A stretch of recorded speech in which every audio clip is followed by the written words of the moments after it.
Hey there, this is Julia from Grad Skills Pro. Today we're going to talk about how to find balance in graduate school. So did you know that according to research from Zippia, 82% of Americans either don't have or don't use a time management system? And this is not a time management video, even though I will share my top 3 tips here as well. So in this video, we're going to talk about the fundamentals for success. Then we're going to talk about the number 1 mistake that screws you over every single time. Then we're going to get into the fundamentals of balance. Then we're going to talk about some specifics on how to get things done. Then we're going to talk about how to protect balance once you've achieved it.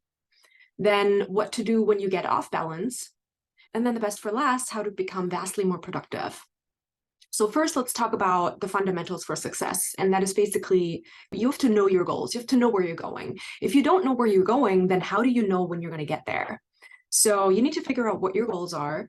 You need to make SMART goals. And I'm not going to go into details over here simply because there's lots of resources and YouTube videos online that talk about SMART goals. If you're unclear about your professional goals, talk to people about their expectations. For instance, you need to know what the expectations of your PhD program are. You need to know the expectations of your advisor, the expectations that your university has on you. And so as an example, many PhD programs require their graduate students to have 1 publication before they can graduate. So you need to ask your advisor, what do they think are realistic expectations for you to be successful later on? And that could be something like have 1 first author paper per year, go to 1 international conference per year, present 1 talk or poster per year, have at least 1 fellowship proposal submitted during the time of your PhD. So these are expectations that you need to know so you can plan ahead and you can plan your time around it. So now let's talk about the number 1 mistake that screws you over every single time, and that is basically to have realistic expectations. So think back to your time in undergrad where you had to submit a class paper and you could realistically do that in a weekend to write your class paper. It wasn't easy, it wasn't fun, but you could do it. Let's say in the chemistry lab or physics lab, the experiments that you did in high school or undergrad, those experiments worked for 80 to 90% of the time simply because they were tried and tested. And now you have to realize that 80 to 90%, that is your failure rate now. So really you're moving into science where you don't know the answer. Nobody knows the answer. This is what you're doing. This is what your PhD is about. And so the failure rate is really much, much higher than what you're used to. And also you might have gotten good grades in graduate school, maybe even easily. And now everyone tells you how much you suck. And that's not a fun position to be in, but that is just the reality in graduate school. So really know that you have to know that branching out into the unknown really comes with a lot of failures. And that needs to be your new expectation of what the next 4, 5, 6 years are going to look like for you while you're doing your PhD. And one thing that really helped me is to separate myself from the science that I'm doing. So to not take things personal and say, okay, the science that I'm doing, the experiments that I'm doing are a part of my work, but they're not a reflection on me. And it's perfectly normal for experiments and for your science to fail a lot of time. So before we get into the next step, if you like this type of content and want to get notified when the next video comes out, hit the subscribe button, and also please comment below what expectations you struggle with most in academia.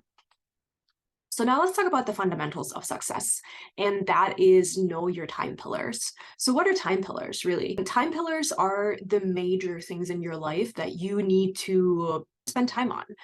And these are, for instance, like self-care, such as sleep, eating and drinking, working out, your emotional health, then anything that has to do with projects and teaching and classes. Then you have your relationships. You have your relationships with your family, maybe you have a partner, you have friends, you have other social relationships. Then finances. You need to make sure that you have enough money in your bank account to pay the bills. Then another time pillar could be spirituality. If you believe in any type of religion, you are probably spending time there. And another time pillar could be growth, like your personal growth, learning. What are new things that you want to branch into? And so you need to think about what your time pillars are and actually make time for them and make sure that you're spending sufficient time for each of those time pillars. So once you have identified your time pillars, and the ones that I've mentioned are not necessarily what might work for you, you might have other slightly different time pillars, and that's totally okay. But once you have identified them, figure out how much time you realistically want to or need to spend on each of those time pillars. So then split up your time into how much time you want to spend in each category, and then actually schedule that into your calendar. And don't forget how much time it takes to go grocery shopping or commuting or feeding your cat. A lot of these activities do take time, and you need to take that into account while you're scheduling that into your calendar. So now let's talk about a few strategies how to get things done. And again, this is not a time management video, even though I am going to share a few tips and tricks for what really works for me incredibly well. And so going back to your time pillars, I find it incredibly helpful to focus on one or two main projects at one time and not more than that. And one or two main projects could be classes or teaching or research. If you are taking classes and you have to teach and you're doing research, I highly recommend to only have one main research project, because otherwise you're getting overwhelmed. If you don't have any classes and you don't have to teach, then maybe two main projects would be ideal for you, because if you get stuck in one, then you can switch to the other. So also on a smaller scale per day, I find myself to be vastly more productive if I focus on one main task per day and spend the first few hours of the day on this task to finish what you want to accomplish for that day. And then later on, obviously, I will do more than just one main thing, but I put the focus on that one main project or task simply because you know that you can accomplish that. So that's the bare minimum that you have to achieve. And that actually makes you a lot happier, because this is pretty much a very guaranteed success. And then later on, you can move on to other things and smaller things and things that also need to get done. So also, while you're focusing on one main task per day, make sure that you minimize task switching, that you're not switching your tasks 100 times a day, but you're really trying to focus on one thing. And then also obviously minimize distractions. Put your phone away, put it in the next room, put it on airplane mode. That might seem a little daunting at the beginning, but it's incredibly helpful to get things done. The next thing that has helped me a lot in managing my time is the realization that time is like a closet. So there's finite space, there's finite time in your week. Everyone has 168 hours per week, no more and no less. So if you want to add something to your calendar, you need to take something out, because time does not expand, right? Figure out what your time wasters are. Track your time for a little while to figure out where you actually spend way more time than you think you do. Maybe you think, oh, I'm only watching TV for 1 hour a night, and you actually realize that it's more like 3 or 4 hours a night. Or maybe you think you spent 1 hour per day on your phone, but when you actually track it, you realize that it's more like 4 hours a day. So find your time wasters and then really commit to minimizing those time wasters. And then the next thing is also to know how long things take. If you're scheduling things into your calendar, you need to know how long specific tasks take. How long does it take to bathe your dog? How long does it take to make dinner? How long does it take to take a shower? If you're underestimating how long things take, then you will always feel pressed for time, and this is not a good place to be. Next thing is to work with your energy and not against it. And so time is one thing, but really what is important in your life is your energy and your energy cycles. What time of the day do you have the most energy? What time of the day are you drained and you're not very productive? If you are a night owl instead of an early bird, then work with that. Maybe you're most productive after 8 p.m. I don't know. Some people are like that. So use those high energy times in your schedule on the most important tasks. Don't waste your high energy times on low priority tasks, because then you're actually going to be a lot less productive. And then also pay attention to what you eat. If you eat a lot of carbohydrates, high carbohydrate meals will lead to carb crashes, which you want to avoid. And so try to eat a healthy diet, a balanced diet, lots of veggies and protein, and keep the carbohydrates to a minimum. So once you have identified your goals and your time pillars and you've scheduled it into your day and you find yourself with a sense of balance, right? This is really the place where you want to be. Now you need to protect your balance. And what that means is really say no a lot. So there's always going to be somebody who wants something from you, and you have to ask yourself, does that fit into your main goals? If yes, then that's good, and you can say yes. But if no, then you have to say no. And you have to be ruthless. And there are many ways to say no. Figure out, like, how can you politely decline invitations, how you can politely say no, set boundaries and really enforce those boundaries.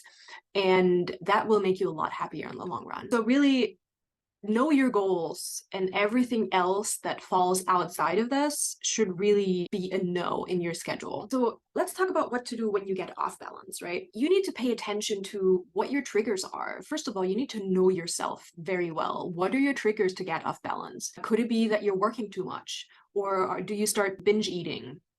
Or do you spend way too much money on things that you don't need? Once you know what your triggers are, it's much easier for you to identify them, but you need to keep checking in with you to see like where you are. How balanced do you feel? Do you feel overwhelmed like 100% of the time, or are you just a little bit off track and you can easily adjust to get back to balance?